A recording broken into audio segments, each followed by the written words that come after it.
Especially when Mr. Obama says if you make cuts in other places, we won't add, his words, a dime to the deficit. Yeah, he said that about 20 times in the last 4 years. Meanwhile, he added $6 trillion to the debt. I think it's really disingenuous. He said in his speech that he's reduced the debt by $2 trillion. Well, he added $6 trillion. That means because he didn't add $8 trillion, he's reduced it by $2 trillion? That's absurd. He listed about 50 new programs and says, oh, they're not going to cost you anything. We're going to squeeze this money out of the rich.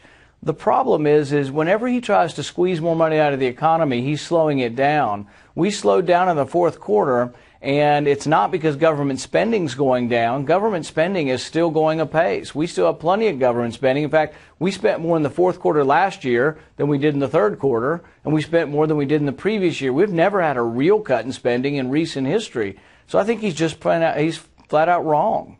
But as a matter, whether it's right or wrong, and you know this often doesn't have anything to do with politics, as a matter of practical politics, isn't the president putting the Republican Party in the same spot he successfully put you in during the campaign? He's defending the middle class, and you guys are protecting tax breaks for the wealthy.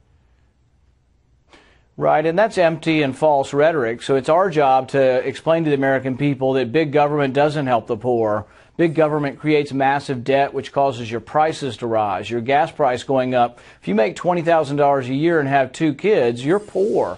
And when your gas prices go from $3.20 to $3.80, that's President Obama doing that with big government and his debt. If you're a senior citizen trying to save money when your savings is sapped and you get no cost of living increase, that's President Obama doing that to your prices because his massive debt causes prices to rise.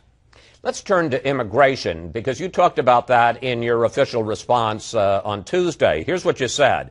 We must be the party who sees immigrants as assets, not liabilities. We must be the party that says, if you want to work, if you want to be an American, we welcome you. Question, do you support the bipartisan Gang of 8 in the Senate, which has put together at this point kind of a blueprint, an outline for immigration reform that says that they would allow people, the 11 million illegals, to stay here? They would give them some legal status, not a path to citizenship, but some legal status right away, and once you get enforcement of the borders, then a path to citizenship. I do support immigration reform. I do support the concept of telling the 11 million people here that if you want to work and you don't want to be on welfare, we're willing to find a place for you in America. As far as the bipartisan proposal, I'll support it on one condition, and that's that we have a report that says the border is being secured, but that report comes back and is voted on Congress. And this is my idea that I've been promoting, and it will be an amendment or a substitute for their bill, is that each year over a 5 or 6 year period, we have to have a report by an investigator general from the GAO that comes back and says the border is secure. But conservatives like myself have been for stepwise immigration reform if the border is secure. But I won't do it on a promise from President Obama. I think that's an empty promise. And I frankly think that we need to trust but verify. And so my amendment will have a report each year over 5 years that Congress actually has to vote on to say the border is secure. Well, let me ask you about that, because there is a White House draft of a comprehensive immigration plan that started circulating this weekend, which would allow the 11 million a path to citizenship without any linkage to border enforcement. This is the president torpedoing his own plan and shows me that he's really not serious. There are many people who think Democrats bring up these ideas as wedge issues. They don't really ever want to pass them because then they would no longer have the Republicans to blame. So really they set themselves up for failure by putting something up there that's untenable. I've come a long way forward on this issue. I'm a very conservative senator. I'm someone who strongly believes in border security first. And I'm willing to come towards them and figure out a compromise on this. But when they come out and adamantly say my way or the highway, and if Congress doesn't ask, I'll put it on the desk and say pass it now, that's no way to get it done. And then he'll blame it on us. But it seems to me to show that really the president really doesn't want immigration reform. Finally, let's talk about 2016. How serious are you about running for, you know what I'm going to ask, how serious are you about running for president? And would it be to make a point, as your father did in his presidential runs, or would it be to win? I would absolutely not run unless it were to win.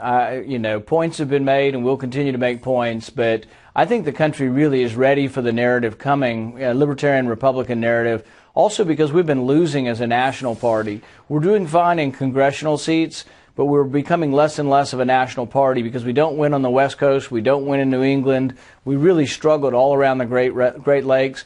I think people want a party that's a little bit less aggressive on foreign policy, still believes in a strong national defense, but less aggressive. They want, the young people want politicians who don't want to put them in jail for 20 years for a nonviolent drug possession charge. So they want a little bit different face. I think people want a little different face on immigration, frankly. They don't want somebody who wants to round people up, put them in camps, and send them back to Mexico. Senator Paul, they don't want to give them welfare either. I don't. Senator Excuse Paul, me? we got 30 seconds left. You sound like you're running. We won't make a decision until 2014, but I think I do want the party to become a national party again and not lose sight of how we grow as a party. So I will continue in that vein for a couple years and then we'll decide. Senator Paul, thank you. Thanks for coming in. Always good to talk with you. Thank you.